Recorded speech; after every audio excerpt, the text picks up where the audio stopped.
Hello guys, আজকে আমরা বরিশাল শহর থেকে উজিরপুর উপজেলা সাতলা গ্রামে যাব শাপলা ফুল দেখার জন্য। বরিশালে আসছি, যদি শাপলা ফুল না দেখি তাহলে আসলে হয় না। আমরা শহর থেকে বের হলাম, বরিশাল মাওয়া হাইওয়ে রোড, দেখুন ব্রিজটা। আমরা একটা সাতলা গ্রামের বাজারে গাড়িটা রাখলাম, এখানে দেশি পেয়ারা কিনলাম। এখানকার দেশি পেয়ারার অনেক স্বাদ। আমরা চলে আসলাম ঘাটে। ঘাটে এসে দেখলাম অনেক সুন্দর করে সাজাইছে ঘাটটা, অনেকগুলো নৌকা। এখান থেকে ভাড়া নিয়ে বিলে নামতে হয়। তো আমরা একটা নৌকার সাথে কথা বললাম, ভাড়া মিটাইলাম।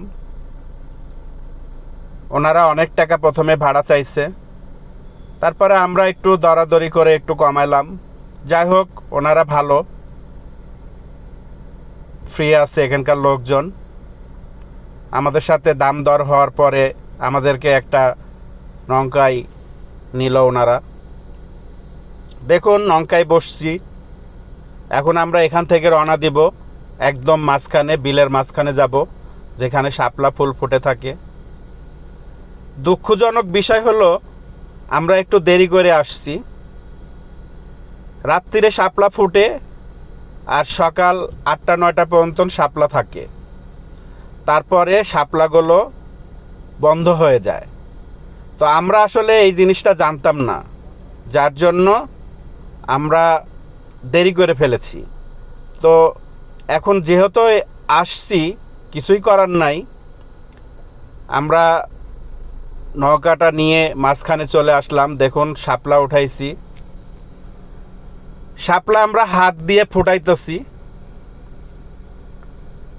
কি করব, আপনাদেরকে দেখানোর জন্য মাঝি ভাই চেষ্টা করতেছে এটাকে ফোটায় একটা ভিডিও নেওয়ার জন্য। তো যাই হোক, মজা লাগতেছে। তবে শাপলা বিলে আসছি, যদি শাপলাগুলো ফুটে থাকতো তাহলে অনেক ভালো লাগতো। আপনারা কখনো এই ভুল করবেন না, সবসময় সকালে আসবেন। সকালে আসলে পুরা বিলটা একদম গোলাপি কালার হয়ে থাকে, অসাধারণ একটি দৃশ্য হয়ে থাকে। তো আমরা জিনিসটা মিসিং করে ফেলেছি। আবারও বলতেছি আমি, আপনারা যদি শাপলা দেখতে আসেন তাহলে সকালে আসবেন, তাহলে সব শাপলা আপনারা দেখতে পাবেন, ফোটানো শাপলা।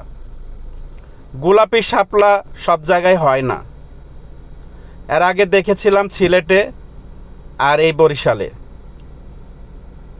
সবসময় সাদা শাপলা দেখি আমরা, গোলাপি শাপলা খুব কম দেখা যায়। তো আমাদের সবারই একটু মন খারাপ, তারপরেও উপভোগ করতেছি।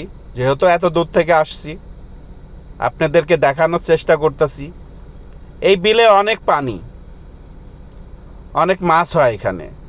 এই পুরা এলাকাটা লিজ নেওয়া, শাপলা চাষ করে প্লাস মাছ চাষ করে। এখানকার মাছগুলো অনেক টেস্টি, মাঝি ভাই বলল।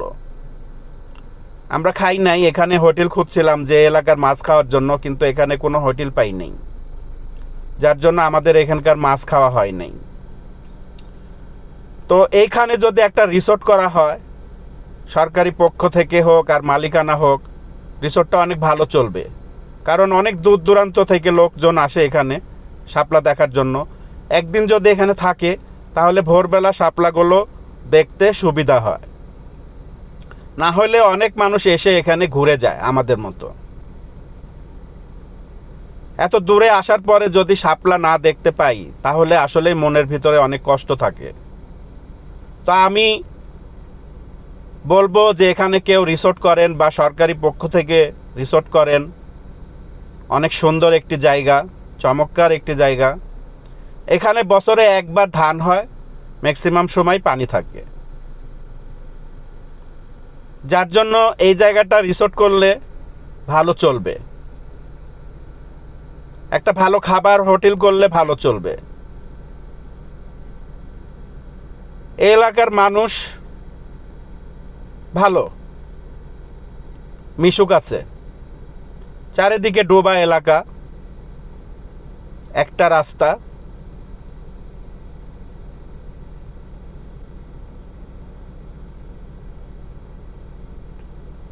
মজা পেয়েছি এখানে এসে, আরও মজা পাইতাম যদি শাপলাগুলো ফুটানো দেখতাম।